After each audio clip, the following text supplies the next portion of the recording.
Hello, hello, hello. This is Corey Thompson from Dice Tower Dish, Above Board TV, Rose Gauntlet, Play to Z, Dice, and other things. And this is the Podfather of Gaming, Stephen Bonacore. You are listening to Board Games Insider, episode 393. And we're recording this just days after Essen, 2 days, on October 28th, 2025. Board Games Insider, powered by Board Game Geek. I'm going to get somebody with a better voice to do that. Don't worry, You I'll really work. should, like me. Yeah, no. Corey, so I literally, right? We just left each other, I mean, less than 48 hours ago at this I point, I know. think. Today is Tuesday. Today's Tuesday, Spiel ended Sunday. Sunday late. I Yeah. saw you some point on Sunday. So, and now it's early-ish. Well, so where are we, by the way, right? I'm in Florida. I'm home. That's obvious. And you're where? I'm in Munster, Germany at my friend Karsten's house. So this is Munster. his board game collection, much better organized than mine. And prettier looking than what I got behind me. So Munster, do they have really good cheese there? I always loved the Munster This cheese. is a misconception. I The knew it. I cheese knew. was named after a city in France. Most of the people I know in Munster, Germany, have never heard of the cheese. That is so funny. It was very big in America for a while. You don't see it as much Yeah, anymore, but that's a French thing. yeah, Munster cheese. I loved it as a kid. We had it all the time. But Corey, literally just back. Tell us about what's going on, and I guess this is the point we're going to talk about our experiences. So let's hit it Great. now. Spiel was absolutely amazing. Just to get it out of the way, Spiel broke records. They actually sold out all 4 days. They sold out the big days, Friday, Saturday, quite a bit earlier than the start of the show. They sold out Sunday, I believe, at the beginning of Sunday. Right. So they had over 220,000 attendees. These are turnstile numbers. Yeah, we got to So if you make. walked Yeah. in each day, you counted 4 times. Right. And it was a blast. Spiel is a whole bunch of very, very large halls. I think each of the halls is about the size of Gen Con's exhibit hall, maybe a little smaller. Um, but there were, for the first time, there's 8 halls numbered. Hall 8 is used just to line people up. This is the first year Hall 7 was used in its full capacity. Um, and they're actually talking about using Hall 1A next year, which is the basement hall under Hall 1. Oh, that's pretty But wild. it Yeah. was incredibly full. I had such a good time, met so many people, went to a designer get together and hung out with Casper Lapp, Wolfgang Warsch, Manny Tremblay, Peter Prince. Um, Unbelievable, unbelievable. Oh, what day was that one? Sorry. I did not get a notice about that. When was the designer meetup? I think it was Saturday night. It was Cool. relatively small. Yeah, Um, I did low key Saturday night after doing yeah. too many things on Wednesday, Thursday, and Friday. And that's part of the problem recording today is the whole spiel was so overwhelming. It's actually hard to bring up specific memories of what happened. It was just such a blur of friends, designers, business, and the biggest crush of people I've ever been in. That But I whole did three, manage right? to pick That up, yeah, go ahead. oh, I picked up so many games. I think without exaggeration, I'm probably coming home with 75 new games. How many Uh, how many I filled suitcases? I filled 2 giant suitcases with So just games. you have three pieces of luggage coming back. Yes. And Wow. some of the big ones that I really wanted. A lot of trick takers out there, like Tax the Rich, movie tricks, Ghost Lift. I also picked up some big Euros, such as Recall was the big one of the show. It's a follow-up to Revive. There's Druids of Edora, which is the new Stefan Feld Aliyah game. There was Orlage with a giant Yep. Euro title that just you had to line up for because they were running out every single morning. That was one of the big games of the show, without a doubt. Yeah, it was incredible. The amount of titles I picked up are just I can't even come up with all the names. Um, and it was amazing. I don't know what else to say. A shopping fest.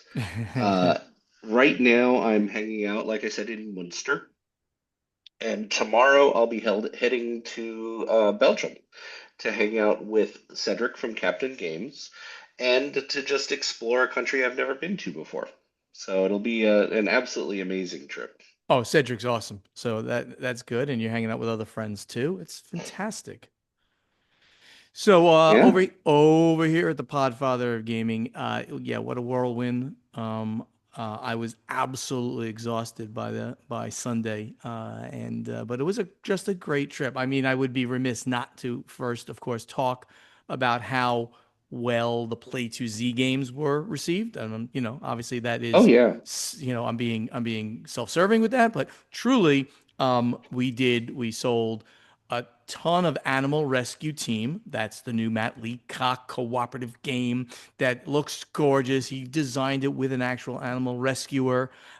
Toy factor involved there because you got to like take your car and go to a location to load the dog or the cat in there. But if you got to rescue a horse, can't put it in the car, so you got to take an SUV type thing, go to get a trailer, then to go get the horse, put in the trailer, then to deliver it to a shelter. I mean, The toy factor is just amazing. yeah. There's nothing as nice as putting a chicken in the back of your motorcycle and then just driving around with it. Yes, there's all kinds of great little, and they're animeeples, right? They're wooden animal meeples, Yeah. but the vehicles are in injection molded plastic. So you have cars, you got SUVs, you got pickup trucks, you got trailers, you got boats. You might have to take a boat, a trailer the boat over to the bay to get in there to go to the other side of this kind of looking like San Francisco Bay Area. Um, just beautiful. So excited that it did as well as it did. It'll really help, of course, the company in these times where it's hard to get yourself above the fray. But all the games really did very well. 23 Knives, which didn't come out at the show, we brought about 100 copies, and it was sold out like so quick by day two. It was gone, but halfway into day two, people were saying like, "I've heard of this game, and tell me about it." Um, that's sold great. Soothsayers, which is based on the tarot. People loved it. They were like, because you were playing like the minor arcana and the major arcana, and there were different actions and powers. You're not playing the tarot. You're not predicting the future, but you're in essence, taking actions that are on the cards or based on the cards. Twisted Trumpets, where you're building these really cool Seussian, Dr. Seuss like, horns and things. The designer was in the booth almost the whole time. Thank you so much for being with us. And and literally it's just good family weight, cool looking, cute game. And then Xenology was our big, as in like large game. We couldn't even put it out at first because it took up too much of the table. We finally put it out, and then that's of course started selling as well.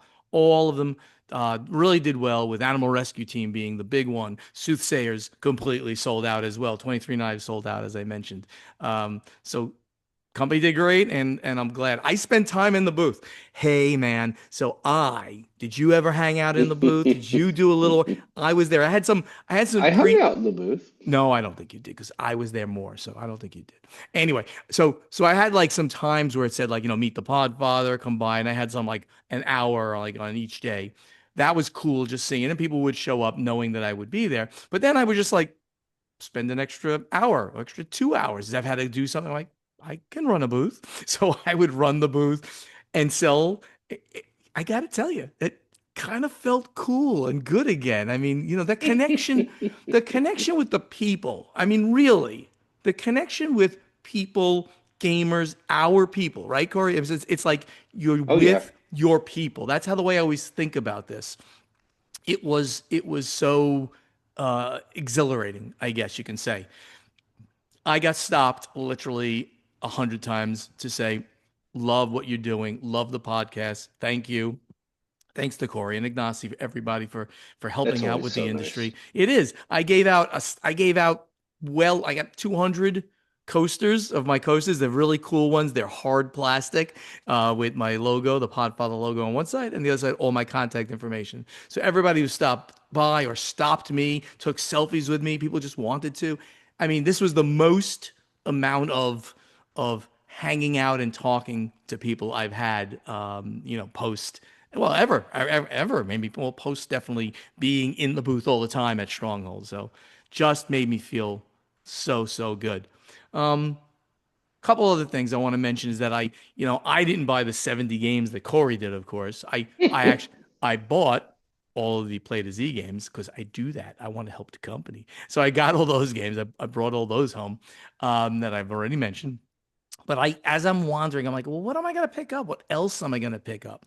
And I happen to find um, like the Japan brand booth, and they were showing Yeah. off some games, but it was this like weird way to go and buy the games, and I kind of didn't see it until like, oh, I walked down this little corridor, not really corridor, but it's inside the booth is their sales area in a weird way. And I picked up all, and I mean all of the Sashi and Sashi games. Oh yeah. There All was such a five. strong presence from Japan, China, Vietnam, Thailand had a presence, and the games were just incredible. So many of them. Yeah, I don't know if you picked up any. I mean, I love Sashi and Sashi's games. Yeah, It's designed by Sashi, as you know. It's Sashi and Sashi, designed by Sashi. You know Sashi, right? I know Sashi. Do you know He's with Sashi and Sashi. Sashi? Yeah. You got it right. Yeah. So, so like the Great Evening Banquet. I'm just holding up a copy. Yep. I have no idea what this game is at, other than they showed it to you, and there's a kind of a banquet you're going to be going to and organizing. Newsboys. I just can't wait to check these out. Take Oh, the A Train's great. no, A chord. Take the A chord, and Yep. it's about a band. Really cool. Shall We Dance? Bus Stop. Really interesting. All brand new or within the last year by a very cool designer from Japan, Sashi. Sashi and Sashi is his design company. Um, Last thing I want to give a shout out to are my buddies over at Stronghold and Indie Boards and Cards. They have on Kickstarter right now on Kickstarter.com Journeys Afar, the Ketsueki is a sandbox game of epic adventure where the journey is really about what's going to happen to you and how that's going to matter. You're a hero. You're engaging in encounters and quests and seeing threats, and you're upgrading yourself. I love sandbox games. I can't wait to actually play it. When it's out. But if you want to check out something cool, Journeys Afar, the Ketsueki on Kickstarter now. Good luck, Stronghold Indie. And now, Corey, let's get to the event deck. So, Corey, we don't have a lot of news today at all. No, well, we hit an awful lot of news last time, We did that and that was very. only a few days ago. It was really sort of only a few days ago we did it because we did it late last week, and we're doing this early or the normal time this week. So the first one is something that we actually reported on the what was going on in this lawsuit last week, and now it's been settled. And this is the upper deck suit against Right. Ravensburger, the publisher of Lorcana, and the designer of Lorcana, Ryan Miller. We had we had discussed last week that the judge threw out all the charges, all of the claims against Ravensburger, but left the claim in against the designer Ryan Miller, who had designed a game for them and then took a lot of stuff away and brought it over there. So here's the final thing we're going to hear about this because it's now over. Upper Deck has settled its last claim in the Disney Lorcana lawsuit against designer Ryan Miller after an effort to amend their complaint was rejected by the judge in the federal court case. The settlement amounted to $39,000 awarded by a mutually agreed Yeah. judgment of the court to cover costs, expenses, and attorney fees paid by Upper Deck. Well, think about that for a second. So they are awarding them their fees, but no damages or anything. Right. So, okay, let me finish and then we can comment. But it's just very interesting that that's the reason they're getting $39,000. The judgment will be paid actually by Disney Lorcana publisher Ravensburger, which said that the amount, quote, represents the contractor fees Upper Deck paid Ryan Miller, which Ravensburger is happy to return. Interestingly, they're saying it's paying the fees that Upper Deck paid Miller, but Upper Deck is saying that, or the court is saying that it's a mutually agreed amount to cover the costs, expensive, and attorney Well, the fees. story that we did a few days ago was that they were going to bring this. Uh, I thought there was a mediation element to this as well, but this They is were, the yes, they final were. judgment. They were going to. They had agreed to do mediation. No, no, that's a different story, Corey. That's not the same story. The mediation story is in a different case. We can go back and look at that. This was there's only this piece left. The mediation is Mm. for the our friends at Diamond. Well, we're not going to have a Oh, the Diamond. giant diamond We're case not going to have a definitely Diamond has story this mediation. I time. So thought this had it as well. everybody who hates and some people said, okay, enough with the Diamond Comics bankruptcy. So that one is still going on and we're not going to talk about it. So in this one, judge threw out stuff, but they made a settlement of $39,000. And there's another quote here that I'd like to read. First of all, the claims against Miller were all that was left after the judge granted some summary judgment on all the counts of Upper Deck's claims against Ravensburger earlier this month. The suit filed by Upper Deck in 2023 alleged that Ravensburger obtained the design for Disney Lorcana game improperly from designer Ryan Miller, who had also done work for Upper Deck on Rush of Icor. And then the final quote here is that everyone at Ravensburger, including Ryan, acted appropriately and professionally. We did nothing wrong, and this outcome reflects that, Ravensburger Chief Product Officer Philip Franke said in the recent developments. On behalf of everyone at Ravensburger, I'd like to personally thank the court for conducting the proceedings with dignity and fairness that the case Mm. deserved. It was very, very politically correct style of putting things. Yeah. So it's really interesting because it seemed from the very beginning that Upper Deck really didn't have a leg to stand on this. Um, and I think this was basically a publicity move so that people could hear about Rush of Icor. I don't know that Rush of Icor would have gotten any note or publicity if it wasn't put out there that the lawsuit is over this game. It's And they did in fact release Rush of Icor during this lawsuit. Right, right, right. It is hard to say. It certainly looks. It's well, I mean, period. The judge threw out everything against Ravensburger, so it appears completely that Ravensburger was completely innocent, and then the settlement was just so that since Ravensburger has made a crap ton of money on Disney Lorcana, they basically said, you know what, we'll pay the $39,000 to just get Ryan out of this whole thing, and then Ryan Miller Yeah. can continue to design, develop games, specifically Disney Lorcana expansions with them. So it's good to hear that it's over. Whether or not, as you implied, that this was all done so that they would get Just my speculation. yeah, I mean it's a fair speculation. People do bring suits and get themselves talked about during these kinds of things sometimes. But it's over now. We've reported on the full cycle. Very proud to be the cutting edge here of the board game industry news. We have more from Magic the Gathering. Their growth accelerated in Q3 faster than Final Fantasy quarter. So, Corey, do you want to take this one? You kind of put it in Yeah, there. so Magic the Gathering's been putting out a whole bunch of these fantasy world sets. The biggest one, of course, was the Lord of the Rings set. Although I did hear that the Final Fantasy set for Magic the Gathering did outsell Lord of the Rings. Yeah, isn't that amazing? Yeah. So this is an article from ICV2. Their acceleration has just continued to grow. Magic the Gathering grew even faster in Q3 than in Q2, the quarter in which the record set of all time was released. This is the Final Fantasy. Hasbro reported its quarterly earnings on Thursday. Magic the Gathering sales, tabletop and digital combined, were up 55% in Q3 to a total of 459.5 million from 296 million in Q3 2024. So from almost 300 to about 460 million between Yeah. 24 and 25. So it's an amazing amount of growth. Yeah, it's amazing. And again, Hasbro, which obviously traditionally have been a mass market company, is now making most of its money from hobby gaming, specifically Yeah, collectible card games and Magic and role-playing games, right? D&D. D&D and all of the licensing that they do with that and with Magic the Gathering.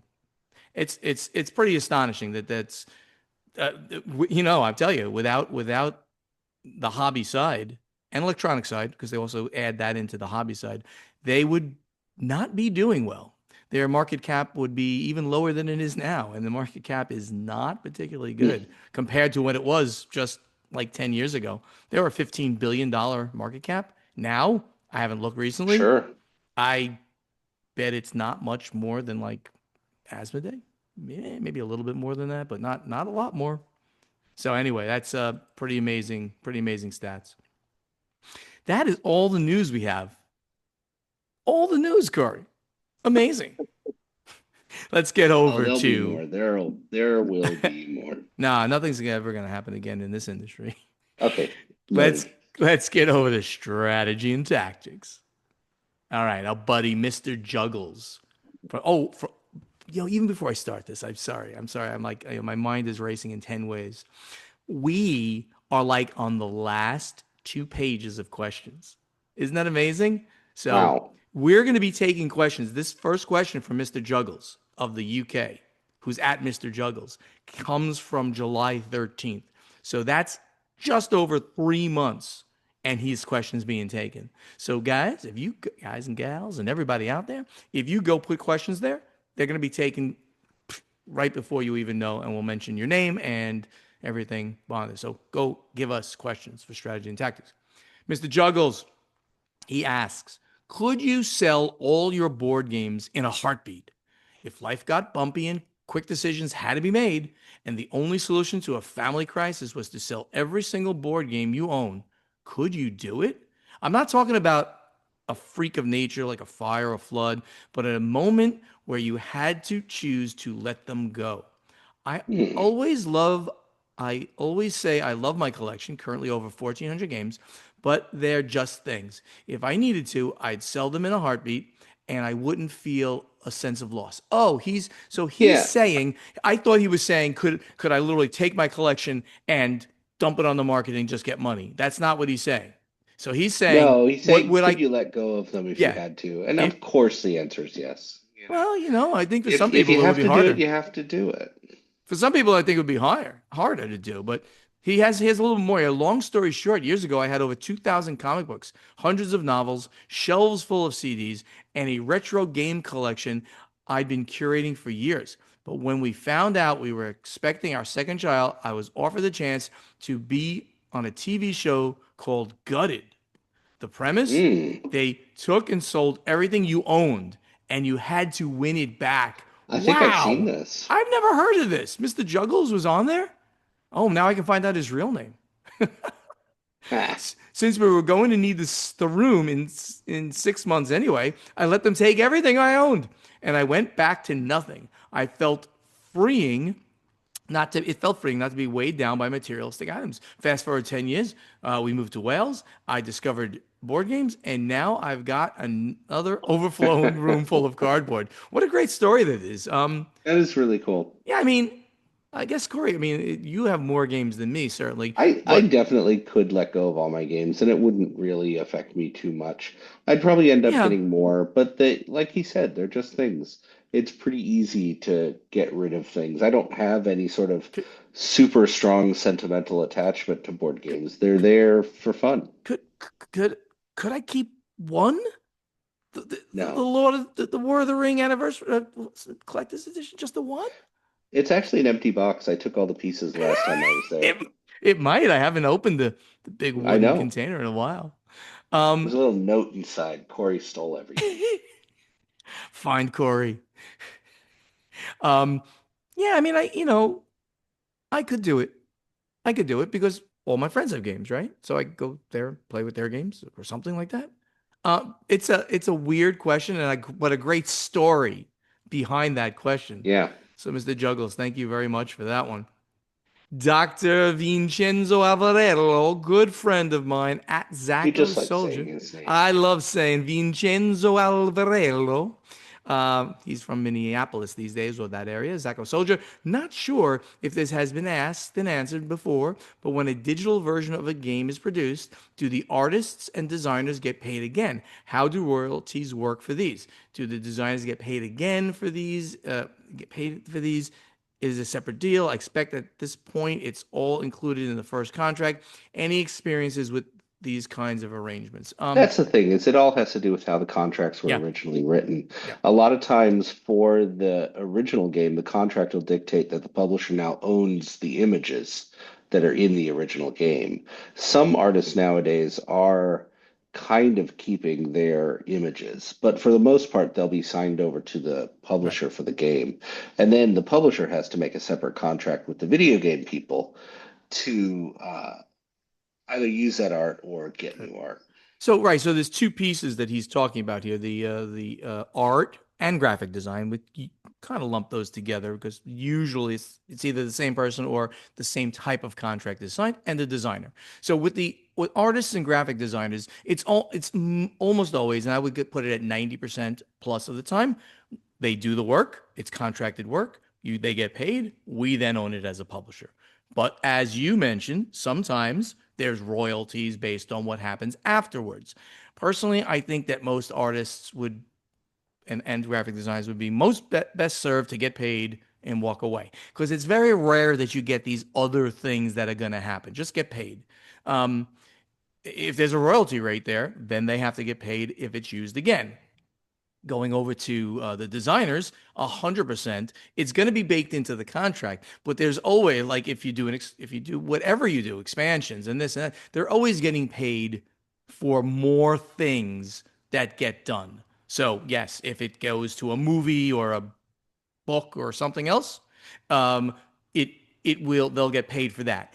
Some games are literally only for the game. It can't be used any other way, though it would be and and that's most of the times it's going to be something where I can exploit the rights as much as possible so that the designer will get paid. Designers are not going to be in a position normally to then go and try to find a movie deal or something like that. We have more contacts in various places than they do. So everything is based on the contract. Designers will get paid more later on in most times, and artists and graphic designers won't. They got paid for the contract work. Good question. Jeff The McDonald, go ahead. this one we're going to have to skip for 1 week. This is Oh, a question specifically for our editor, Jake Thompson. oh, why? Which of the podcasters? So, what do we have to go ask Jake? Is that what we're gonna I do? we can do that. Which of the podcasters requires the most editing and why? And we will get an answer next week. All right. You should somehow text your And I know son. how to reach him. So I'll put a little bracket around these, Sounds and then great. maybe we'll hear from him. Yeah. Okay. Hopefully I won't delete that next week. But let's read the question, and then we'll come back to that. Which of the podcasters, us, Stephen, Ignacy, Corey, requires the most editing to their files, and why? I'm gonna. Can I make a guess? Can you want to make a guess? Should we do it that way? Now, you know what? Let's just wait until Jake says something. I'm going to guess it's not me. I'm gonna guess it's not me. There we go. Oh, by the way, we didn't even mention why isn't Ignacy here? Why isn't Ignacy here, Corey? He was He supposed to be here a minute ago. Like right before the show, he said, he "Oops." was going to show up. He was ready. He was lined up, and he sent a picture of his computer updating itself. And if you want to talk about the one guy of the three of us that's not particularly good with technology, Corey and I tease each other. Ignacy is losing that battle in a big way. So he's supposed to be here and he apologizes, but he was having computer issues. Ron Graves from Canada. He's at Buckaroo. This question coming from July 24th. Uncle Steven, tell us the story about Like your how weird the uncle. Podfather of Gaming nickname was created. Well, son, now, I've mentioned this on many, many, many, many occasions, and the funniest fact is I did not give myself that name. I was from the beginning of Stronghold, literally the before we had games out, we were just coming out with the first games. I was appearing on every podcast out there. And the big old ones like on board games, Yeah. and the spiel. I would get myself onto all of them to talk up the company. It was a way to stand out, to make grassroots movements. So after a while, and I'm trying to remember which one in particular, I think it might have been, was it Donald Dennis? No, it was, oh God, now I'm forgetting. I forget. Somebody said, oh, you're the Podfather, which was a colliding of The Godfather, the Italian heritage, and podcasting. So the Podfather. And then when I retired and left and sold the company, retired, I added it and made the moniker the Podfather of Gaming so that I could do stuff in media, and that would be the moniker. So thank you, Ron, for letting me tell the story yet again. Eric Lungenbach. Oh, he's so fun. It's so funny. We have like everybody here is like friends of the show. I want to Oh yeah. absolutely every person here. These are people who put in many, many, many questions. Eric, Ron, Jeff McDonald, Vincenzo Alvarello, Mr. Juggles. Thank you all for being such big listeners and doing a lot of work with us. It's really great. Um, but some of you other people out there probably should put some questions too, so we can take yours, which will come up soon. Okay, Eric Langenbach from Sweden, from July 24th. Two questions. Number one, what game is your go-to game when you are a bit tired and worn out, but you aren't with enough people, or a bit too tired and want a little more than a party game? So just what is your go-to game when you don't want to play a party game and you're a bit too tired? So, but not a party game. Huh. Let's start with Interesting. that. So it's got to be something not heavy, not party-like, not too late. Uh, Go-to game. Come on, I Corey. have I a know. lot of go-to card games Yeah, that towards the end of the evening are, enough to entice me, but not enough to just wipe me out if I'm brain fried. yeah, Surface Source Max is one of those good ones that I bring right. out a lot. That's a really good card game for about six people. Yeah, I'm looking around my table here because I have a whole bunch of things on my table I haven't put away yet. Um, but it's always going to be like a trick-taking card game for me, something like that Yeah, that I'm really kind of good at, but I'm not because I have to win these things, but just because, I can put myself on autopilot and play I also a bring bunch of out trick-taking. expressions a lot. It's nice and thinky, cooperative deduction game, expressions from barn-made games. I Yep, bring yep. that out when the evening is slowing a little, but I'm not brain dead. I want to actually think. Yeah, yeah, that's a thinky one. So that wouldn't be to me a good late kind of tired late night game. I would You go. bring out Kabanga. I was literally gonna say Kabanga. Kabanga absolutely would be on that list, and it's not a party game. I bring out Flip Seven a lot, but that I consider like a party game. That's not a fair one. But Kabanga would definitely be high on my list. Here, I'll pull a Uh, Stephen Bonacore here. what are you doing? I One don't. of the ones I pull out is a cooperative card game called The Brain, which I played uh, 2 years ago now in Berlin with the designer, and it's a fantastic cooperative lighter game coming from, Who's playing? Who's publishing that game? I forget who the publisher is. It's Come on, say it. Play to Z Games. That's right. Play to Z, The Brain, cooperative card game coming out in the first quarter, I believe, of 2026. Oh, So, it's such a fun game. I've been bringing that out constantly since the designer gave it to me. yeah, yeah, yeah. It's really slick and fast, and it's awesome. Um, Thinky enough, right? Number two, we have another one. Have any of the hosts been part of a group that was asked to leave a bar at an event happening around some board game conventions? And I'm assuming he's not talking about just hey, the place is closing, you guys gotta go, or the party's over, it's time to go. I mean, like we got thrown out for doing something bad? Is that what he means? Have any of It, the. Hmm. I actually, I was thrown out of a hotel lobby because they didn't want us playing games in the lobby. So it just specifically was that we were playing games and they didn't want that. Yeah, I'm pretty We sure that. weren't bad. Yeah, I'm pretty sure that I've been asked not to play games in an area that because for whatever reason. But yeah, we weren't being bad. We were probably even drinking the beer, but they're like, oh no, we really don't want games have to be get played over there. I'm like, but I'm drinking here with your We're stuff. gamers. We tend to follow the rules and we tend to be Yeah, nice people. yeah, no, and I've never been thrown out of a bar. At least I won't admit to it. No, I have never been thrown out of a bar, and I've never been in a bar fight. Oh man, That you remember. that I remember. All right, I can take a couple more, I think. Adam C. He's at SETI, another friend of the show. Maybe a playtesting question, but oh, okay. So he's kind of asking, giving us a question that might have Ooh. been for playtesting. Who knows? Maybe we'll use this in the future.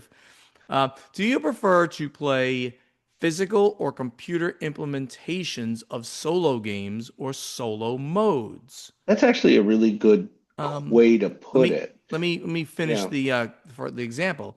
For example, I have Onirim, both Onirim. Onirim, both Yeah, oh, it's physical. a great game. I love eh, Onirim. I've never played. I know of it. Both physical and as a Fin A app. fine app. Oh, It's it could be a fine app. It could be a phone app. He a used a phone word that app. means both. I believe he was trying to say it's a phone app, but most exclusively um, play the physical copy, though the app is easier. I have tried the Mr. President demo on Steam, and while I still hope to get a physical copy one day and bask in the glorious spread, the computer implementation felt lackluster. On the flip side, I played the heck out of Sentinels of the Multiverse or and Twilight Twilight Struggle. Struggle. Um, Joe, I I don't play solo yeah. games. I think that's the biggest part of the question is like this is for solo gaming. I Well, don't I don't play games this solo. really comes to the core of it though, because I do play a lot of these solo implementations on my iPad, iPhone, or on the computer. For instance, I played a whole bunch of So Clever, ganz schön clever, on the phone app. It just, when playing it solo, it feels natural to me to play on a digital platform. There's a few exceptions. Onirim, I do prefer to play in a physical form. And the classic solo game, the granddaddy of all solo games, is Friday from Freedom and Freeze. And I prefer to play that as a physical card game. It almost feels like playing solitaire um, with cards. Yeah. Now I do play games alone, app or BGA. BGA you have to play with players. So I play apps occasionally, Terraforming Mars or Arc Nova alone. But you have AI opponents, so I don't think that counts for this question. But I don't actually play. This is either a one player game or this is a game that you can play solo. I don't do that, so I think that my answer is I don't play them. Yours is you do play them, and sometimes you like physical, and sometimes you like the computer. Right, Corey? Absolutely. I mean, most of the time I like to play it on the computer. All right. Awesome. You can take another one or two. Kevin Wardener. He's at Jerkules, more friends of the show. Curious to hear if the podcast would like to comment on the use of the Uh-oh. Harry Potter IP nowadays, or maybe put more neutrally, is a good selling game worth any amount of public outcry? Wow. Wow. I know. I It's don't want to comment heavily on it, but Um, this comes down to the issue of artist versus art. How do you yep. feel about a piece of art if you disagree with the politics personality of the artist? And this is a really hotbed one. I personally don't really like to play Harry Potter implementations or Harry Potter games at this point. But I do think people need to realize there's this conflict between artist and art, and they need to make their own decisions about it.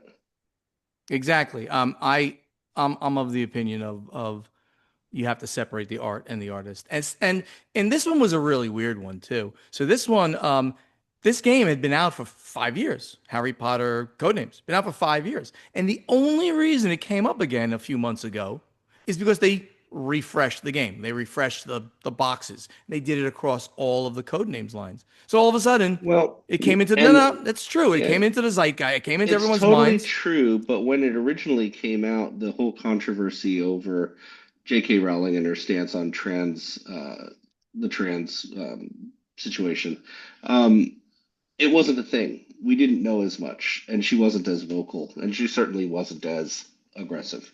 So it's become a news story because of this new reprint of the game. Yeah. So I mean, I wouldn't play Harry Potter Codenames anyway because I'm not I love Harry Potter. I mean, and by the way, I mean I'll make a statement like this: Harry Potter as written, certainly the first two, but I read the first two books or all the movies, of course. Harry Potter as written is magical. I I F J K. disagree. I was not a fan of Well, the writing that's I mean that's fine. I style. mean you and I can disagree on that, but I mean literally Yeah. F J K. Rowling and her stance is just it's disgusting. It's disgusting. But it is what is in those books for me is absolutely magical. I think it's brilliant, unbelievable. So would I read the books? Yeah, I can take them out of the library, and I read the first two. If I ever went back, I can just go get them, and nobody makes any money on them. I will support. I'll watch the movies, and no one's making any money if I watch the movie on Netflix or wherever the hell it's shown. So I do that separation. So um, that's about it. I'm not. I mean, I disagree vehemently with her position, and no, I'm not throwing money at her. That that's for sure. All right, Kevin. Thank you for bringing this podcast down. Kevin, No, it's I know. I'm teasing. I'm teasing. All right, maybe one more because the podcast is going to be a little bit different this week. So, Kevin, again, I love the name Jercules. He asked, "How has Steven not commented on the $3,000 deluxified version of Lord of the Rings: The Confrontation yet?" Um, at least through episode 379 is what he. we Did we have comment on certainly it? talked about it a lot. I think we did comment on it like briefly on the podcast, but I'll tell you in real life, I make fun of him about it on almost a daily basis. Every time he's so all right. So he also continues with saying, "I realize people such as himself and me may have been spoiled by getting our copies of War of the Ring Collector's Edition, yeah, sitting right over there, for a measly $500. I believe it was $400 even back then, Kevin. Uh, Not Kevin. Yes, Kevin. But that is quite a leap in price for a considerably smaller game. Any thoughts? So here's my thought on Lord of the Rings, the confrontation. We The should say this is a we custom table yes, for the one game, Lord of the Rings Confrontation, coming from Ghost Galaxy. Ghost Galaxy Games. It's Uh, one game. and Lord of the Rings Confrontation is a little bit of an older game. It's a variant of a Stratego kind of mechanism for, and it was a very highly regarded, critically acclaimed, but light board game. It's certainly not hard to play, but it's if you I played it recently a couple of times, and it is if you're good at that game, you will crush people, crush, Sure. crush. Um, so this deluxified version, it's a $3,000 table. And it's a small table. You're buying a about the size of a card table, right? We know what card tables are. Absolutely gorgeous relief map of the world on top. It is really pretty. It's a three-dimensional map. So and it's showing all of Middle Earth, but in a very stylized, I guess, or a abstracted. So because you're playing either the free people of the shadow, the free people or Frodo, and some people are starting all the way in the Shire, and some of the characters are starting all the way out in Mordor. So there's a bunch of different wind conditions. But the point here is that The map is three-dimensional. And you see like Gondor, Minas Tirith. You see it there. You see the Anduin River. You see Rivendell, the great Imladris. It is gorgeous. It is the maybe the greatest piece of Lord of the Rings. Oh, I'm talking myself into buying it now. God, I can't. I just can't. Oh. So I actually, when I saw it at Gen Con, physically saw it at Gen Con, and I told Chris Peterson, I said, I hate you. I hate you. I'm so torn by this thing. He's just laughing at me. Um, I would have bought it by now, but this is the weird thing. The color of the table doesn't match the motif of my home. That's so crazy. I am very bougie or whatever you want to say. Like here, I have one color scheme in the family room. It's slightly different but related. It might fit into my offices, but like it's gonna sit up there and not down here. I'm on the fence. I really am on the fence about this thing. It is gorgeous. If anybody, I'm giving a shout out to um, Ghost Galaxy Games because I've never seen anything quite as beautiful as this. But yes, it plays one game very well. Has draws. You put the pieces in and all that. The cards go into drawers. Oh, that's it, Kevin. You've made me. You're making me mental right now. So that's it for right now for our questions. Let's go. We're gonna have to pass over. I'm sorry, everybody. We're gonna have to pass over. Literally, we only asked the previous question a couple days ago, and even if Stephen had had the foresight to put it online, there would not have been enough time to really get good answers. Steven's a very bad man. It was a very uh, stressful running around Essen. So I did not put the question up there. I put it up there today. So we will take your answers to that question, which was what game would you play on a first date? That's what it was. We'll take the answers next week. So now, sadly, we're going to get right down to the final scoring. Thank you so much for listening and help us spread the word about this podcast by telling your friends to download Board Games Insider wherever they like to get their podcasts or watch Board Games Insider on the Podfather of Gaming YouTube channel. And if you want to be part of this podcast, you can go to the Guild on Board Game Geek, sign up, be a member, ask us questions for strategy and tactics, answer our question to you from playtesting. It's easy, you're smart, you know how to do this. Please interact with us on social media. You're talking directly to us. And it's the same handle no matter where you go. Facebook, X, Instagram, TikTok, Blue Sky, YouTube, at Board Games Insider, Portal Games US, the Podfather of Game. I'm sorry, Podfather Gaming, Dice Tower Dish, Play to Z Games, Above Board TV. And a special call out to the YouTube channels Portal Game Studio, The Podfather of Gaming, and Above Board TV. We'd really love to see you in person at an upcoming convention. Just talk to us. We're so happy when we interact with you. I'll see people in 2 weeks or 3 weeks at BGG Con, and Corey, you'll see Wow. people at three in At three PAX weeks Unplugged. at PAX Unplugged. Can't wait. Board Games Insider was professionally edited by Jake Thompson. Thank you, Jake, for being part of the team. And now you have to answer the questions so we can report back. Corey, please send that over to your son. Put him to work. Put him to work and answering our questions. Hey, man, maybe he can even answer a little bit extra, like, well, what kind of modifications do you have to do to the audio to make it cool? We'll give the little insider view there.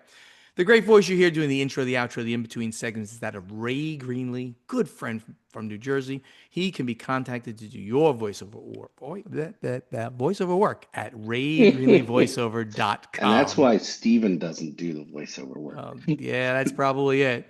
Corey, do you have any other little tidbits to tell anybody now that we have nothing here at the end of the show? No, I'm still in a daze You're in a from daze. Essen. What's the weirdest There's a food? hundred things in my head. You're right now in Munster, Germany. Yes, You're going from here to Belgium, right? correct. Right. So are you looking, is there one food, and you are a foodie of the Oof. highest magnitude. Is there one local food that you're thinking about eating in either one of those locations? Well, Belgium, of course, is famous for French fries, is really one of the biggest things. And they have these cafes where you get a big pile of fries, but you order separate sauces, and there can be 20, 30 different sauces to That's I mean, dip the fries in. I I'm really looking forward to that. I had no idea about that, and that Belgium had some French fry connection. And I'm of course, there's the waffle stuff, which is delicious. There's so much good food. And most people don't know it, but the croissant actually started in Belgium. the Uh, croissant. Ho, ho, ho. Danishes are not, Danish, they're Belgian. That so So the food's going to be incredible. so when I go when if I have not been to Belgium, I have been there, but like on a very whirlwind, and quickly went to Antwerp for a couple hours, and what's the other big city? It's close by. Can you help me? Brussels, Brussels. I went well, to Yeah, I went to, very quickly went to both cities, like, and then came back to Essen like 2 years ago. Um, I would go if I'm going to stay in Belgium. I would go on a beer tour because of course you would. Belgian beers are literally renowned in the world. We actually, in Munster and in Essen, we've been exploring alt beer. Alt. Do you know what you know this because you speak German, or partly? What does alt beer mean? Alt beer. It's really old. They're Old just beer, but not old as in the beer is. they just leave it out for No, years at a not time. that. It's their old style of brewing. It's Right. ale versus lager. Germany's known for their lagers, but everybody started with ales because that was the only way to brew until they figured out how to lager. So alt beer is Germany's first type of beer, everyone's first type of beer. It's old beer, old style. Everybody out there, thank you for listening. Spread the word. We love you. Come listen to the podcast again and again. Bye bye. We'll see you next time, everyone.